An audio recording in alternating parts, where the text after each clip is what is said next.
This week on the Eldritch Lorecast. Haunting is a judgment word. Somebody in the chat was like, first time viewer, is the lady with the duct tape okay? I just wanted to go on the record saying that I don't actually care about this. I know that Can a lich be good? It doesn't matter. Just get rid of alignment. It's very much like Edward Cullen in seminal work Twilight. I think Ghostfire's marketing department would prefer you rescind that comment, Dael. All that and more right now. Hello, everybody, and welcome to this week's episode of the Eldritch Lorecast, the #1 tabletop RPG podcast in all the realms. My name is Ben Byrne, and I am joined, as always, by James Hake, Shawn Merwin, Dael Kingsmill.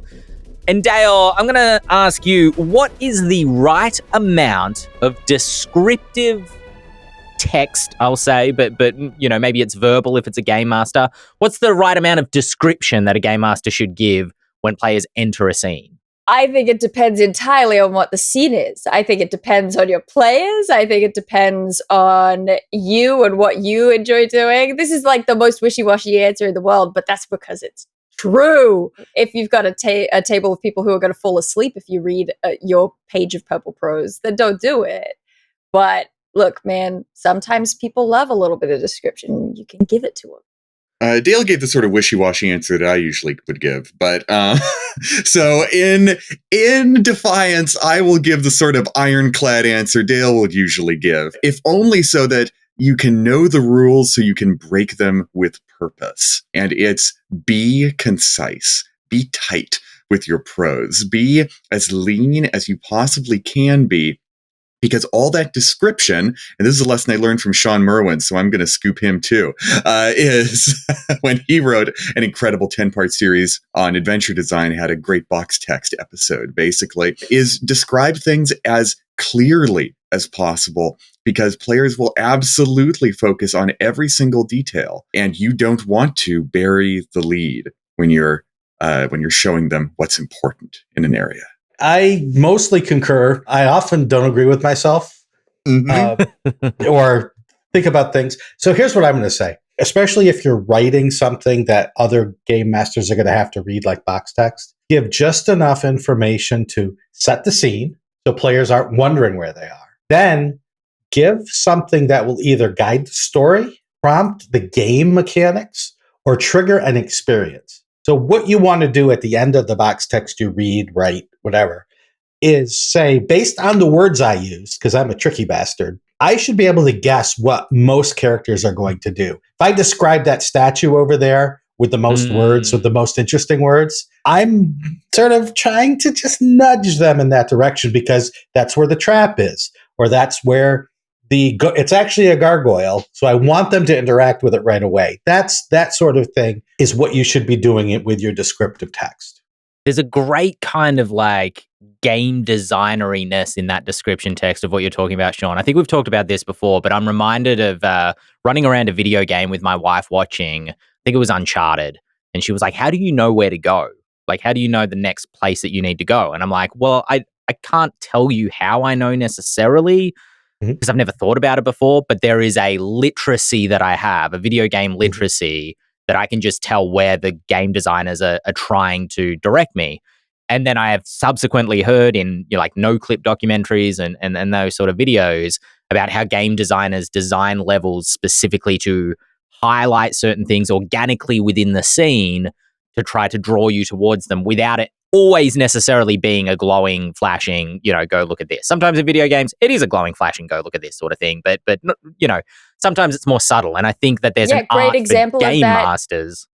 Yeah, when you play Assassin's Creed 2, I think is where they introduced it properly. But just as an example, if you can start sort of your cool, like free running, this is a great way to run if you're escaping. They always have like a white blanket or something on the starting point of that.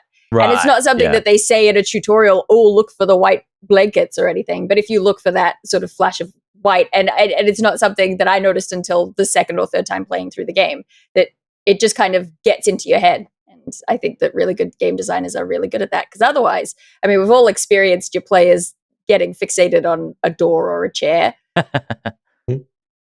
God forbid, not describing the dragon in the room until the last sentence of your descriptive text. Exactly. Oh, and by the way, I wrote an adventure that I ran maybe like 16 times at a convention because it was only a 1-hour adventure. So group after group after group would just go through. And the first room is pretty nondescript, but there are 3 doors leading out. And something that I did, I didn't mean to do it, but something that I did, of the 16 tables I ran, I think 14 went right, 1 went straight, and 1 went left. And at the end of that, I went, why? I realized that the way I described the door that went right had just a touch more detail about what was on the door. And so that triggered in their minds, that's the door, whether they thought about it or it was just instinctual. So be aware of that sort of thing as you write that or read that or create that. I have a subsequent question that's kind of the opposite. If you're the player in a game, how much descriptive text do you like the GM to give, or how much description do you like the GM to give? Are you an impatient player and you just want to start doing things, or do you like to kind of have a story weaved? I'll go with Dael's answer now.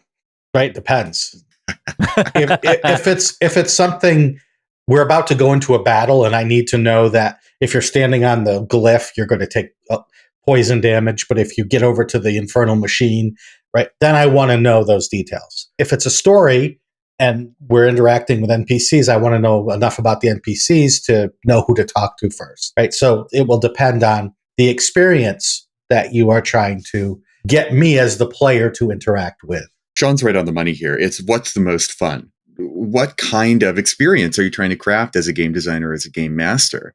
I'm just going to say Shawn's answer all over again. I was about to try and clarify in a different way, but I think, Shawn, you got it in one. There are different tools for different situations. Not everything requires a hammer. Not everything needs a screwdriver. I'm going to give the James Dael answer. I think...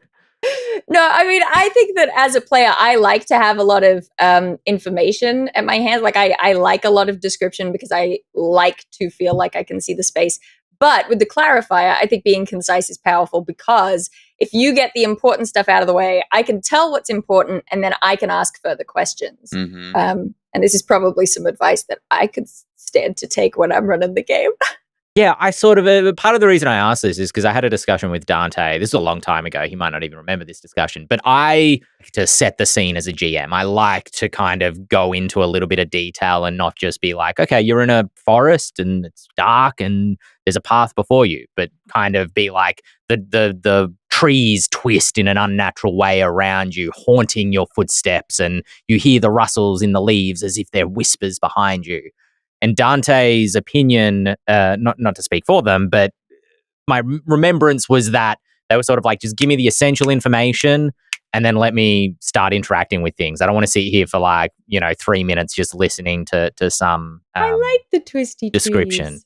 Well, that's the thing, Dael, is I think part of the reason I like being, use your phrase, I think it was, or maybe James's, purple prose about kind of the way that I describe the world. I think I want that from a GM as well because I want to feel immersed. I want to feel kind of really situated in. We talked about this previously with Shawn. When I play D&D, I kind of want to explore character and theme and explore a story more than I necessarily want to play a game. The game is there to create rules for the world to make it feel more real for me, if that makes sense. There are words that bring with it evocative things that everyone can agree on. Wind moving is wind moving. Haunting is a judgment word. The haunting wind means that I am capable of being haunted. If my character is immune to fear, then nothing's haunting to me. It's not blatant. It's not. Now we're getting really, really nitpicky here. Now we're in like, but that's interesting. We're in like Edgar Allan Poe unity of effect territory, where every word in Edgar Allan Poe, according to him, every word in a short story should. Did I say something wrong? No, it just felt like a really scathing judgment of Edgar Allan Poe. No. Yeah, there's a judgment word for you, Shawn. No, he said in his, I forgot where he wrote this, but his theory, unity of effect, every word in a short story should be pointing toward an effect that you're trying to create. Mm-hmm. So if you do that, you are taking the risk then of putting more into something where you're not telling a story, though. You're part of telling a story with other people. That's why those words can be off-putting in certain ways to certain extremes, I guess. Yeah, I totally pick up what you're putting down, because I think I do have a bad habit, and it's something that I'm conscious of and trying to stop, of saying like, you feel a certain way, you know? And I think, personally, I think that's okay if you're describing like a physical sense, like you feel something on the back of, you feel something brush past you or whatever, but not an emotional sense, because you're right, the players should choose that for themselves. At the same time, it's interesting that you said, a wind moves hauntingly between the trees, because I want to build a sense of atmosphere. I understand that a character can not be frightened by the haunting wind, but I think that's where the player's interaction kind of meshes with the GM's description of like, the player understands that this place is creepy, even if their character is not creeped out, if that makes sense. They understand, like, maybe it's not fear, but a sense of danger or a sense of foreboding, interpreted from the GM's use of words like haunting, and there is a dangerous silence in the if that makes sense. I've never had a player out and out tell me, hey, don't tell me how my character feels, but I have had a player contravene me saying something that I shouldn't have said, in terms of like, you feel this way, and then them go, no, actually my character feels like this in this situation. So there's a balance there. Yeah, no, I agree, because that's one of my biggest pet peeves of all time is a GM who tells you how your character feels. Really, really bugs me. But I do think you're right that there is a place for that intersection to happen. You know, if the trees are twisty and creepy, and I think there's also a sort of bubble of dissonance there between the player and the character that in some ways can make your character feel cooler. Because if you, the player, are like, wow, that's some haunting wind, but my character is so brave that they don't even care, you get to have that little sort of difference there, which I think can be fun as well. Great Session Zero topic. It feels very light to talk about this sort of thing, when usually people talk about Session Zero for like, trauma triggers and stuff like that. But this is exactly the sort of thing that a Session Zero was made for. What is the style of game you want to play? I can see a lot of people, especially people who got into D&D through like watching actual play, who want to have a somewhat more spectative role in their game in terms of character emotion, who would love for the GM to be like, your character feels this way. Or not even spectative, maybe more of a yes and relationship with an almost co-ownership of authorial voice between the GM and the player themselves. You feel haunted by the wind as it goes through. Yeah, I do feel haunted by the wind. In fact, I feel so haunted, I'm going to chatter and think about turning back the other way until one of my party members stops me. Right? That's a great way to play if that's the way you want to play. But you better be sure that everyone's okay with it first. I think Horrible Cabbage points out in chat that focusing on the physical senses helps a lot. A haunting wind isn't haunting if you're immune to fear, but a howling wind is howling no matter what in terms of building atmosphere. Precisely. I think if you're writing down your box tech description, but perhaps for the start of a scene or just when they first enter a room, I think that's great advice to kind of be careful of or not careful, but like specific in terms of the words you want to choose. I had this later in the run sheet, but rather than split the topic, let's bring it together. Talking about when you write box text for an adventure specifically, Leon Barilaro did a really excellent, snappy little article, which I don't have the link for here, actually. I don't know why I didn't copy the link for myself, so I apologize. It was called The Lich's Method of Box Text. The Lich's method being light, describe where the light source is coming from, interactables, what Shawn was saying before, like what's interactable with, what should the players be paying attention to, any characters in the scene, hazards that they should be aware of, egress, exits, I believe, like, you don't want to get halfway through the scene and then the players realize there's a door there that they haven't spotted yet because you didn't describe it to them. And then ending up with sensors, what additional thing can you just add to give a bit of verisimilitude to the scene? It smells like burnt wood in here. You can hear a faint dripping of water. And I just thought it was great. The way the article was framed was for writers, game designers writing box text. But I actually think it's really useful as well for GMs just running the game as well, even if you're not a a game designer. If you're watching this on YouTube or Spotify, there'll be a link down in the box below. Leon's a great game designer, by the way. We should talk about him more often because he does great work. He does great work both with Ghostfire itself, with MCDM, with a lot of spots. Check out Leon Barreleros. This came up last week. A couple of different places were talking about a research paper that was done in the Netherlands, I believe, by a graduate student, Pavlos Sakalaridis, has published a thesis on how effective large language models, AI language models, are as D&D dungeon masters. For this experiment, they used ChatGPT, but trained the bot a little bit more on D&D content, including feeding it the adventure, The Sunless Citadel, to run. They also, I assume, fed it the rules for 5th edition D&D, and they also fed it almost 160 episodes worth of Critical Role in transcripts from the series. Transcripts that were created, to my understanding, by fans of Critical Role who wanted to provide transcripts to the wider fan base. So it raises some questions there about fan work, media ownership. Should this resource that is open to the internet, created by fans, be fed into large language models and used for, I don't want to say inherently nefarious purposes? For the record, Sakalaridis's research paper was a student paper. It was non-profit. It wasn't done, and their research is freely available. It wasn't done for profit purposes, but that's not to say that it couldn't be used for profit purposes. Well, what do we think? Do we have any specific reactions to this? I refuse to speak about AI again. No more! Yeah, no, that's fair. We're going on strike. There we go. That's the moral argument we need.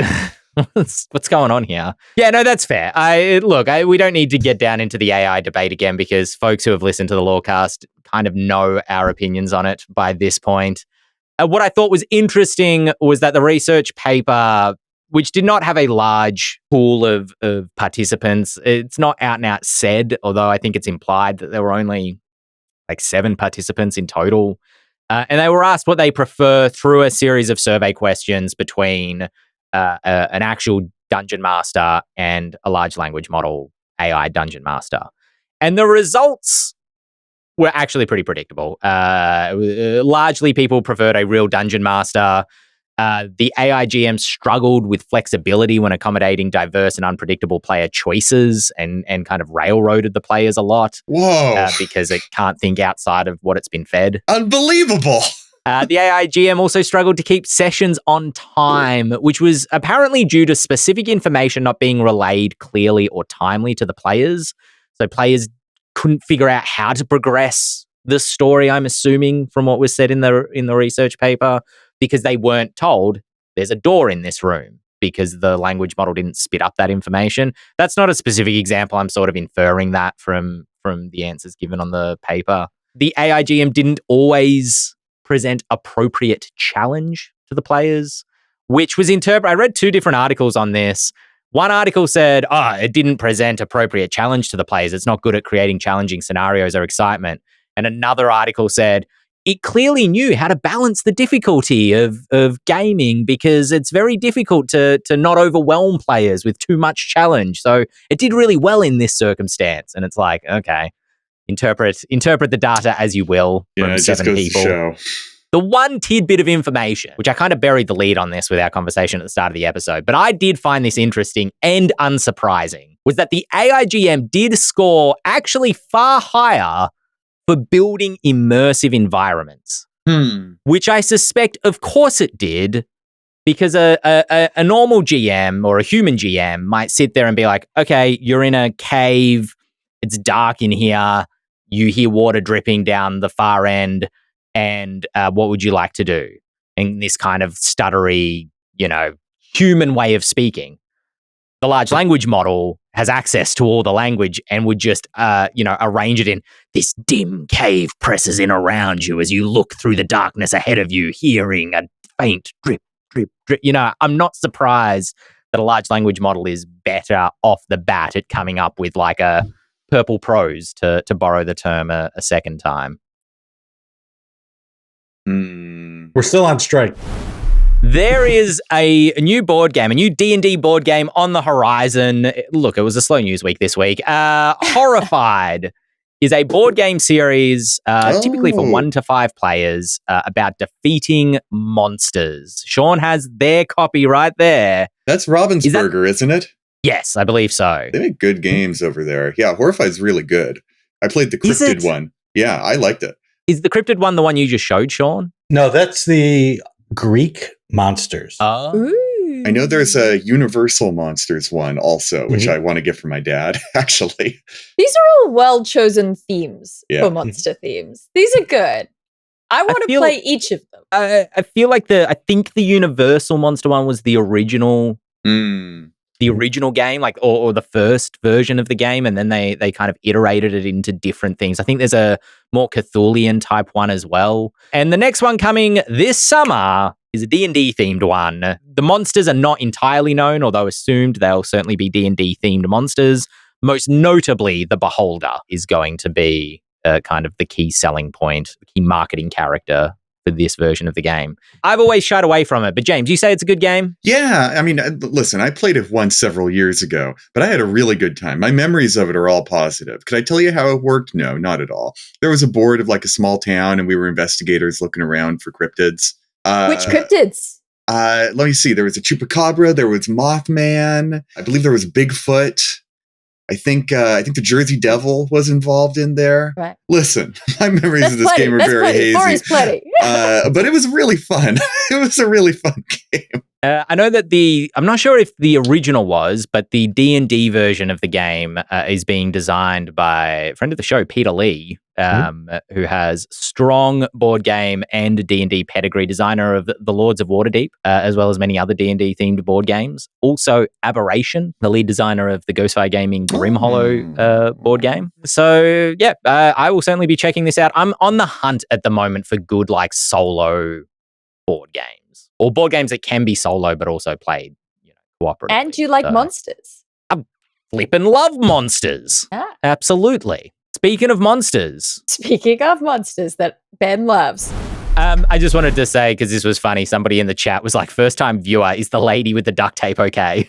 I thought that was hilarious. I'm fine. It was a protest. If I had a marker, I could have written no hate or something. It would have been good. Yeah, great. Speaking of monsters, Tia emailed Shawn. What did Tia email? Which address?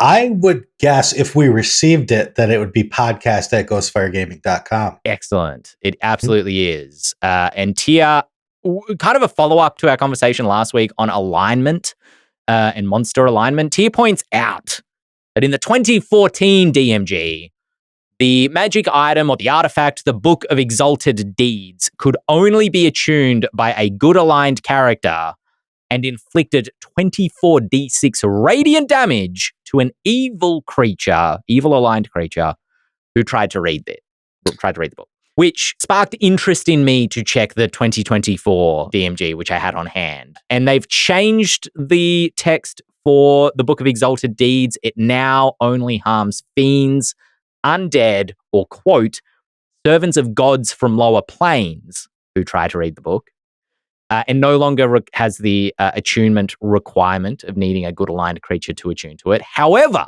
interestingly, the 2024 DMG does have sentient magic items which don't have alignment restrictions for attuning, but the magic item itself does have an alignment as part of its personality.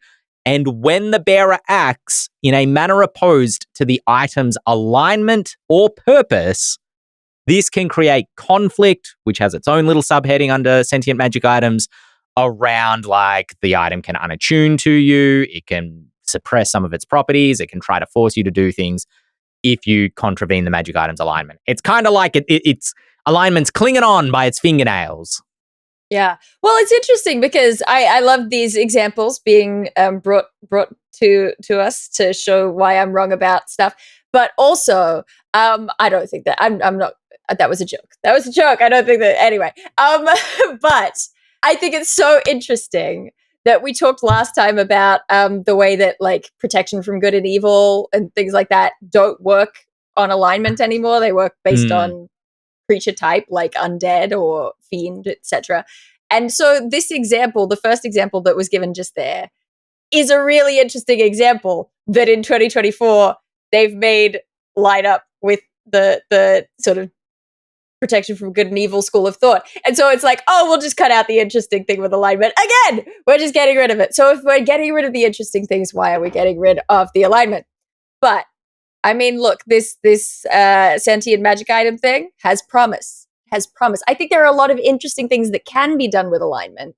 But I think as long as we're afraid of having bad things happen to player characters, like, you know, losing attunement to your magic weapon or whatever, I think in a weird way we end up doing less interesting things. And if we're going to do less interesting things, let's just cut it out altogether. Here's an interesting opinion. I think that the 2024 DMG is doing more to align alignment itself with the purposes of alignment in original D&D than the weird mishmash we've had for a while. 2024 D&D is continuing a slow trend that began somewhere in the middle of the 2014 5th edition. What an awkward mouthful. But it's continuing a trend that began there in turning alignment from a thing that affects all creatures, player characters included, into a thing that is largely cosmic, right? It affects the planes. The planes have alignment. And in fact, in the Great Wheel cosmology, the planes are aligned to the alignment grid.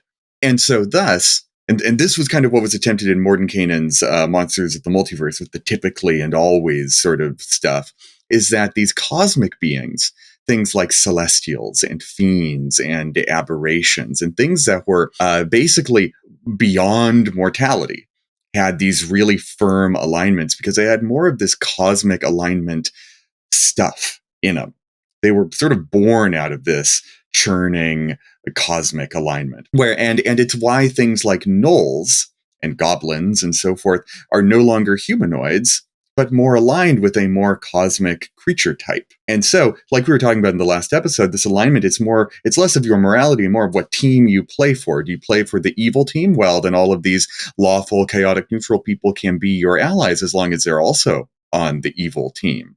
As Lawbard says in chat, alignment is going away from ethical philosophies and back to cosmic sports teams. Yes, which I think is the best way to do it. Unfortunately, despite their best efforts, they're still not there because we have this magic item stuff where alignment, you know, a magic item is a magic item, yes, but if it's sentient, I think a lot of stories about sentient magic items involve the ego of a real person being subsumed into a item of some sort. And thus, if you're going to really align a real person's id or philosophy with an alignment, and you're kind of breaking your own ball game. Here's a crazy idea. You're crazy, and it's kind of Ben. It's kind of topical to the next topic because I'm thinking like the use of alignment in the sentient magic item rules almost feels a little bit unavoidable if you want to be able to create conflict with your magic item because it's sentient. Because it's like, how can you mechanically create conflict? What can the player do to mechanically create conflict with that magic item if it's not alignment? And the second word, purpose, if you contravene the magic item's purpose, is equally open to interpretation as alignment. And if we're thinking about the kind of cosmic planes, you know, fiends are from the lower planes are aligned with evil. Fiends are, you know, to use the word that's now missing, typically evil, therefore, because they're from that lower plane, but there's still free conscious thought in a fiend to be able to choose their own alignment if they ultimately want to. Their plane is aligned with evil, but a fiend could behave in non-evil ways, perhaps. However, because of the nature of what they are and their cosmic alignment, they cannot read from the Book of Exalted Deeds or wield a good magic item. What if sentient magic items changed your creature type and became almost like a transformation so that when you get a magic item, it a sword that has fed on the blood of celestials and demands, that you slaughter, physically mutates your body and spiritually mutates your soul to transform you into a fiend to be able to use its benefits, and therefore you are locked out of certain things. I was wrestling with this, and as you said, Ben, the next question about transformations. And this phrase popped into my head. The power of a rule element's capacity to make an interesting story is directly proportional to its likelihood to bork up your game. Oh, yeah. Because as soon as you try to mechanize, as soon as you try to qualify, quantify, and make a wheel, a cog that you can put into this machine of this really interesting and esoteric and whatever story, you are restricting the story, but also trying to do something that the game does not intend you to do. So it's like cognitive dissonance. It's like a ludonarrative dissonance in a way. It's right. It's this.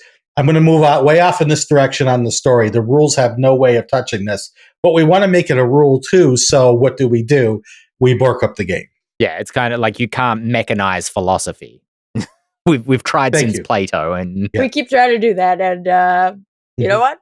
Hasn't worked yet. No, this is a quick comment we can give back. And it's just like any attempts to apply a rigorous methodology, a codification to morality, gets rid of the sort of gray areas of motivation that make interesting fiction.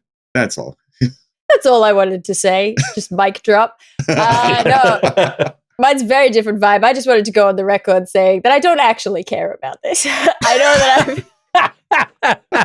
okay. Well, moving on. We're now 2 weeks in a row with me coming out. I'm very opinionated and I talk too much, and so I've come on very strong on this subject. But I need people to understand that I actually don't care in one direction or the other. It does not matter to me. I'm picking a molehill to die on because that's who I am. And what is that molehill? It's this one. Get rid of alignment. But the minute that I have to move on, I will. I won't actually die here. I'll just pretend. Dael will be gently wounded on this hill. Yeah. Slightly discomforted. Yeah. Dael will get like an itchy nose on this hill. Yeah. Slight rash. Let me introduce Adam's question to this conversation for the listeners. Adam asked a question specifically about Grim Hollow transformations and whether they're intended to be something that players and their characters should actively seek or avoid. Upon first reading, the transformation suggests that they're effects that happen to the players who are not careful to avoid becoming tainted by evil. It's a bad result of getting bitten by a werewolf or a vampire, or you meddled in magic you shouldn't, so now you're turning into an aberrant horror. However, on second reading, Adam noted that the transformations seem intended as cool, powerful buffs that players would likely want to add to their character. And, you know, why wouldn't you want to get bitten by a werewolf if it gives you cool claws and extra strength and stealth abilities, X, Y, Z, etc.? You know, what is the purpose of transformations, I suppose, is one question. And also part of Adam's question, how does one group reconcile the power imbalance if one character has a transformation and the others don't, or if some characters want to avoid or try to cure their transformation and other characters would rather keep their transformation? And this goes into a bit of the design philosophy, Shawn, that you've been doing recently with working on transformations. What's your take on this question? The answer to the first question about is it intended as something a character should avoid or seek, and the answer is both. We tried to, when we did the redesign, make it something that most rational, reasonable people would try to avoid becoming a werewolf, vampire, lich, etc., etc., etc. But there are going to be people that do want to, for whatever reason. It could be a story reason or it could be a game mechanic reason. The question of balance then became important. And it goes back to what I just said before, right? These are cool story-related things that we're also trying to give mechanics to.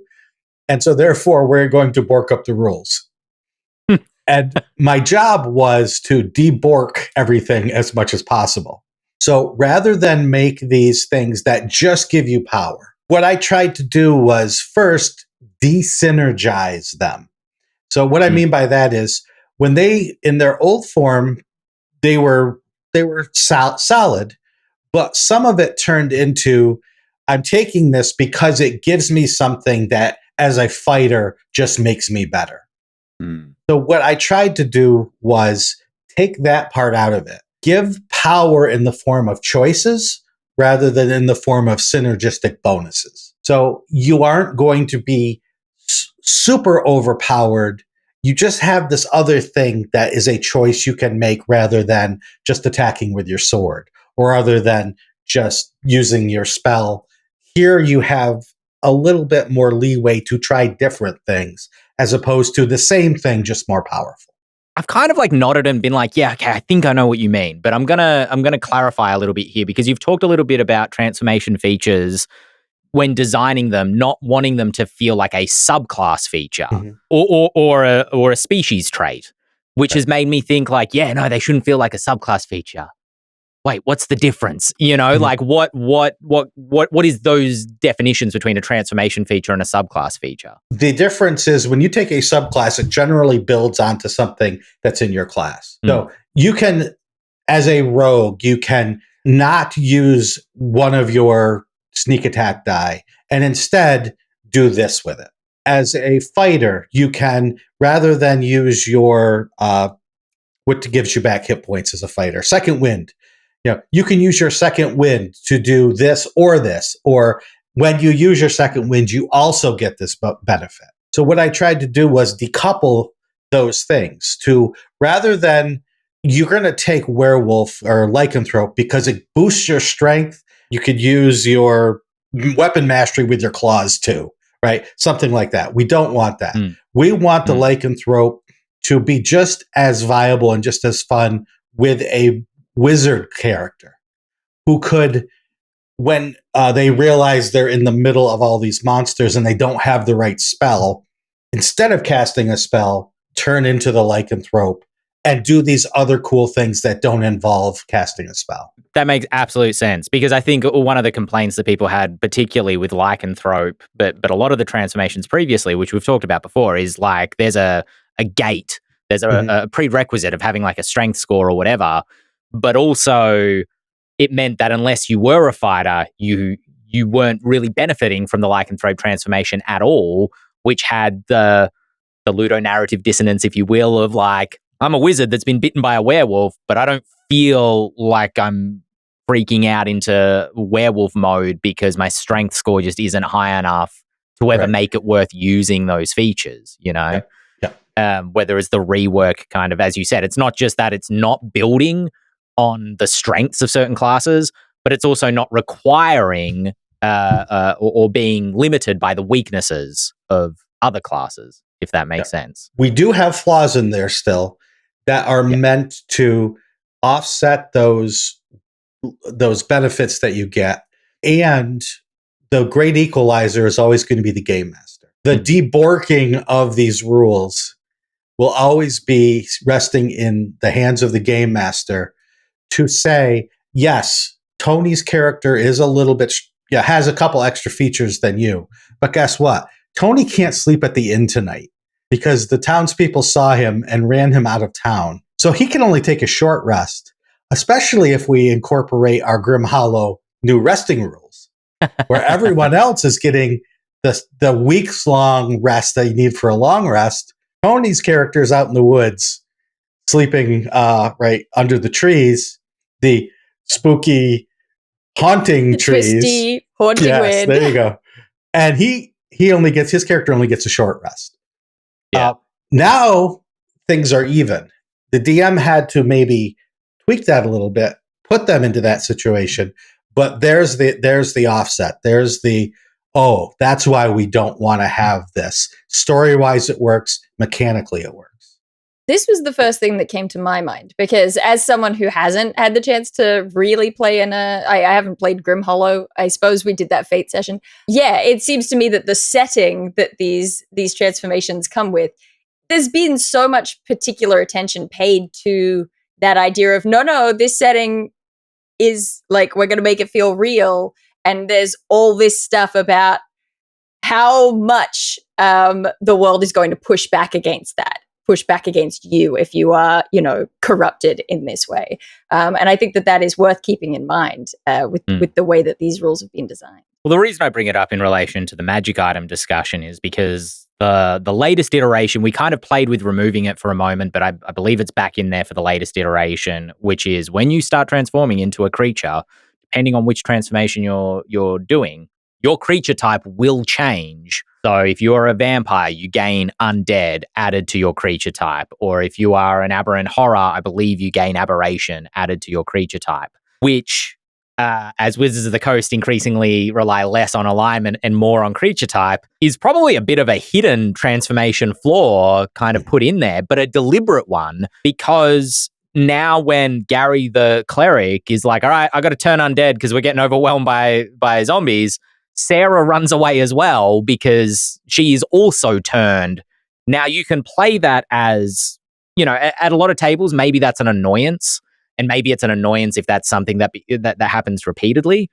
But the intention, at least the way that I view it, is that Sarah has to grapple philosophically, even if her alignment is neutral good, chaotic good, or whatever it happens to be, the gods cannot stand her anymore. She is abhorrent in their eyes because of the creature she is turning into. And that's where the story comes back into it. And so it's kind of like, even though you're getting this mechanical buff, as a player, it might be cool to rip things apart with your bare hands. You can't step out into the sunlight anymore because you can't face the light of day upon you. And how does that make you feel? We've gotten a lot of questions recently, particularly around the Lich transformation, because we did Lich as a video recently on the main channel, about can you play a good Lich? And there's almost a debate in the comments of like people being like, you cannot ever play a good Lich, and others being like, I think I could play a good Lich if I, under these circumstances. And other people pointing out that necromancy is good, actually. Yeah.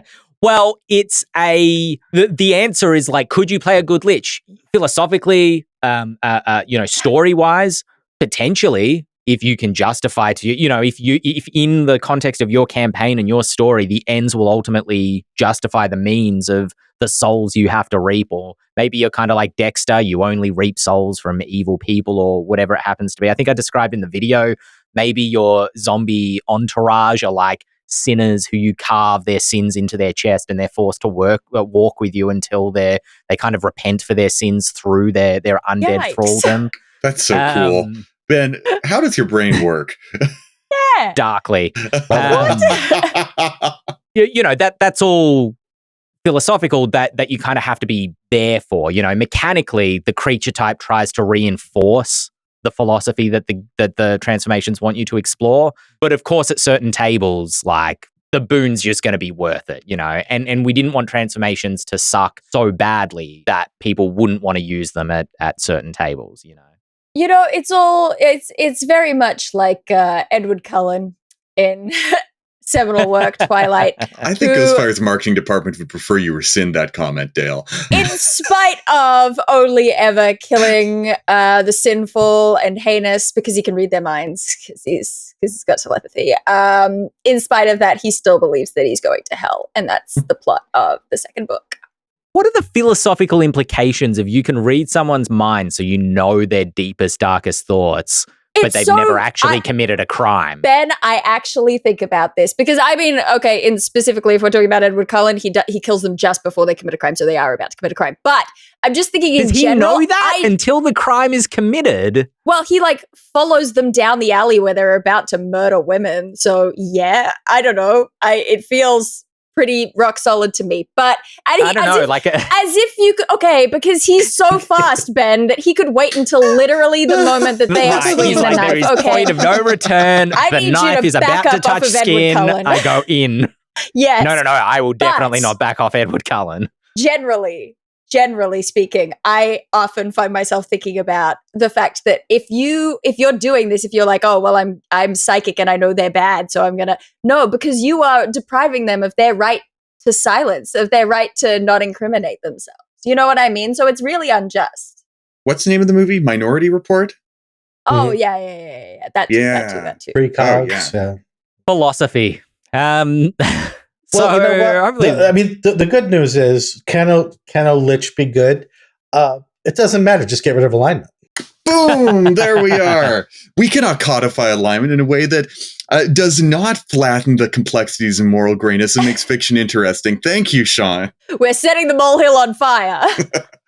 Speaking of codifying things, Peter has emailed in and asked about Forgotten Realms antagonists. If you could choose a particular, well, not Forgotten Realms, but D&D antagonists. If you could choose a particular D&D villain or deity to be a villain in an official WotC adventure, who would you choose? Cannot be someone who has already been featured in a 5e module, let's say dating back to 2014.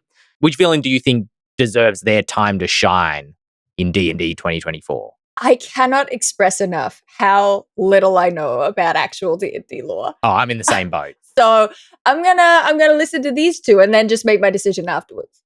I think I could give a better answer if I had a little more time to think about it, but off the dome, it would be Zastam, Archlich of Thay. Mostly because he's just a big, bad guy. And sometimes I think that having kind of a generic villain allows the narrative focus to focus on more interesting sub-stories. But Zastam has got this sort of political machination to him. Oh, damn.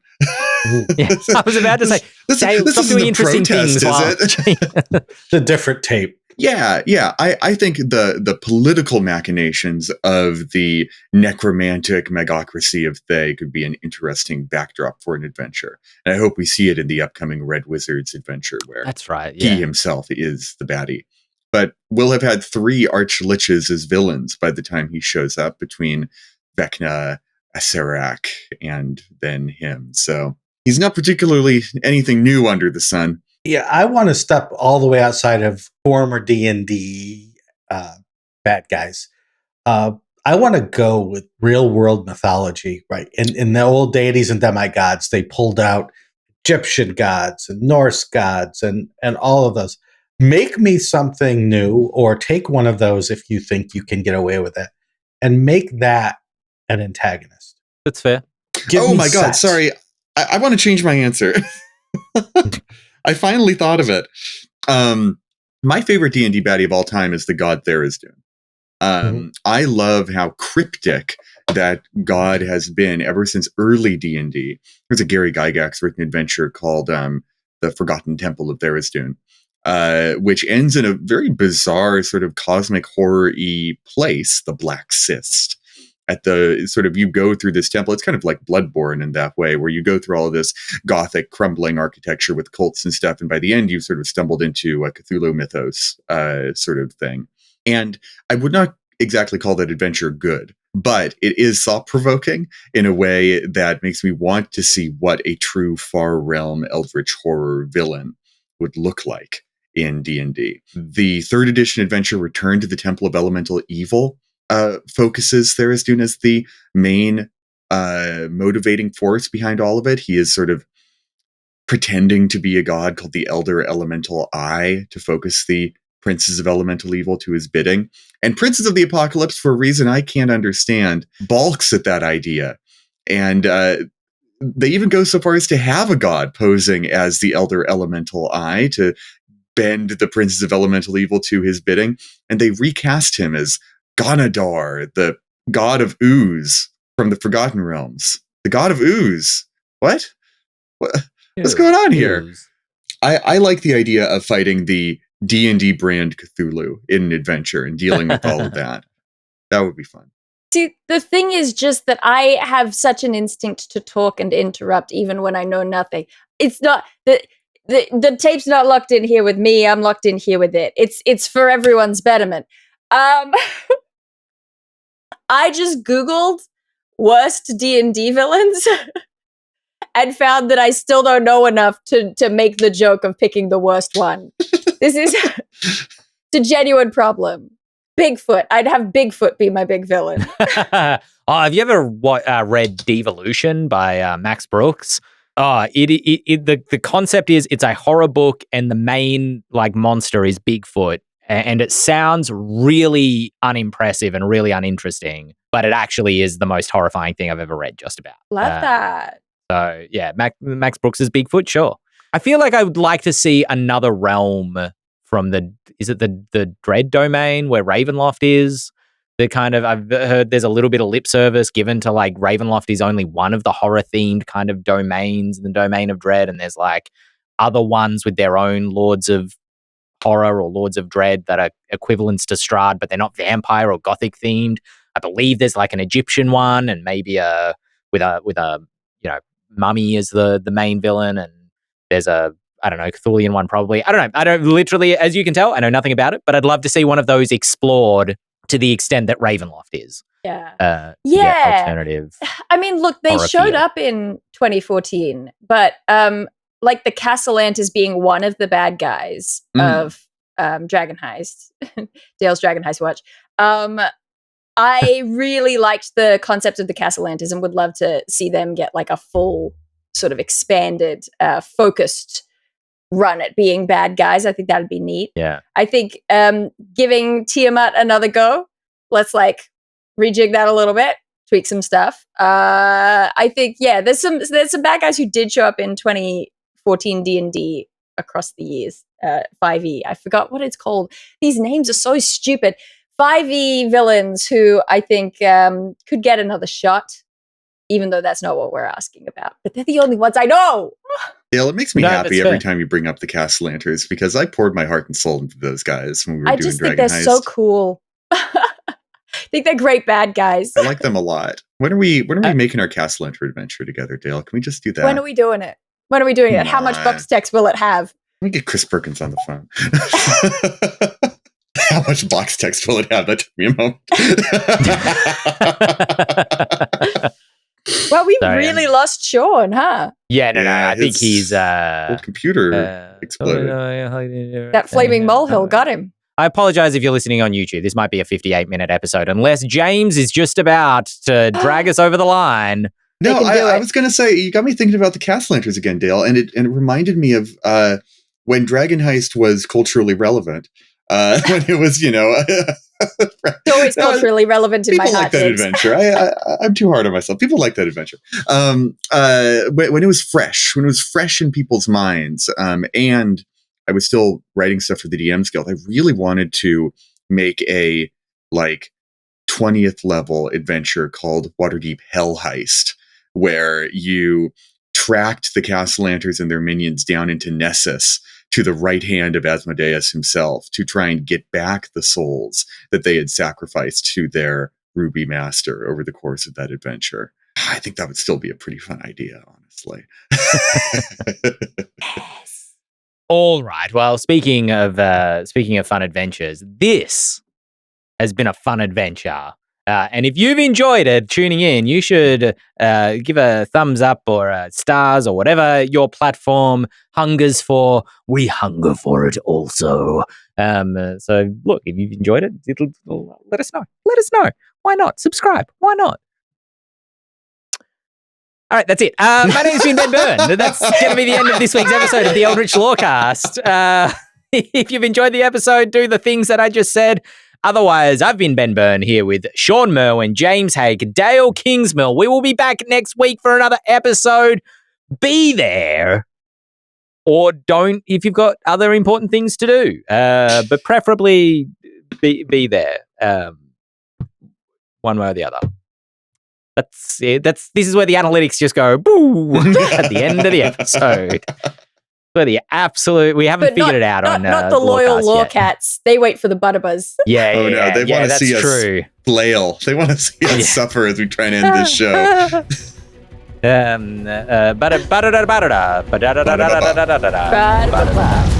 How good is the Arcane soundtrack? It is good. I've been watching I watched season 2 again. Just incredible. I think I was saying Tante deadpan, it's over. It's done. It's over. Just as Shawn makes it back. Just in time. Oh, there he is.